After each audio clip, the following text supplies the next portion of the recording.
দুজন জনজাতি নেতা এজনৰ নাম আদিত্য ৰাভা আৰু আনজন হ'ল প্ৰণৱ দলে।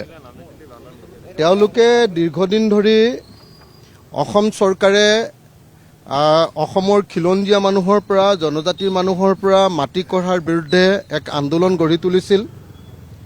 তেওঁলোক আছিল ভূমি আন্দোলনৰ একোজন নেতা। সেই প্ৰণৱ দলে আৰু সেই আদিত্য ৰাভাক ইতিমধ্যে গ্ৰেপ্তাৰ কৰিছে আৰু সম্পূৰ্ণৰূপে অসমত গণতান্ত্ৰিক অৱস্থাটো নাইকিয়া কৰি দিব খুজিছে।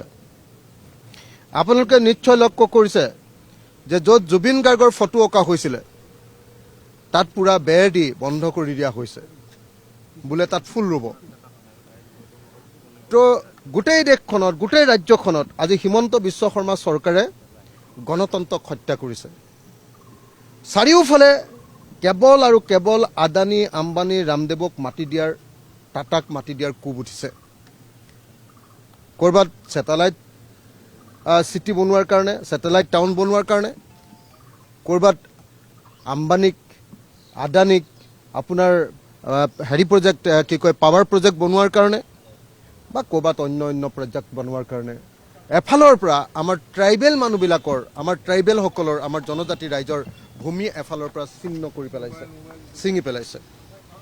সেইকাৰণে এই কামৰ বিৰুদ্ধে আজি আমি ৰাইজৰ দলৰ 2জন বিধায়কে প্ৰতিবাদ সাব্যস্ত কৰিছোঁ আৰু অকণো দেৰি নকৰাকৈ আদিত্য ৰাভা ডাঙৰীয়া আৰু প্ৰণৱ দলে ডাঙৰীয়াক মুকলি কৰি দিবৰ কাৰণে চৰকাৰৰ ওচৰত আহ্বান বা দাবী উত্থাপন কৰিছোঁ। যদি চৰকাৰে আমাৰ দাবী মানি আদিত্য ৰাভা আৰু প্ৰণৱ দলে মুকলি কৰি নিদিয়ে অথবা অধিক এনেকুৱা ভূমি আন্দোলনৰ নেতাক কেনেকৈ গ্ৰেপ্তাৰ কৰিবৰ কাৰণে চেষ্টা কৰে, তেতিয়াহ'লে বুজিবলৈ বাকী নাথাকিব যে এই চৰকাৰখন অসমৰ খিলঞ্জীয়া মানুহৰ চৰকাৰ নহয়। এই চৰকাৰখনে অসমৰ খিলঞ্জীয়া মানুহৰ প্ৰতি কোনো আৱেগ অনুভূতি নাই। এই চৰকাৰখনে সম্পূৰ্ণৰূপে অসমৰ মানুহৰ ভূমি ছিন্ন কৰি বহিৰাগত কোম্পানী, মাল্টিনেশ্যনেল কোম্পানী আমাৰ অসমখন গতাই দিব খুজিছে। আৰু সেইকাৰণে আজি আমি বিধানসভাত ক'লা ড্ৰেছ পৰিধান কৰি প্ৰতিবাদ সাব্যস্ত কৰিবৰ কাৰণে আগবাঢ়ি আহিছোঁ।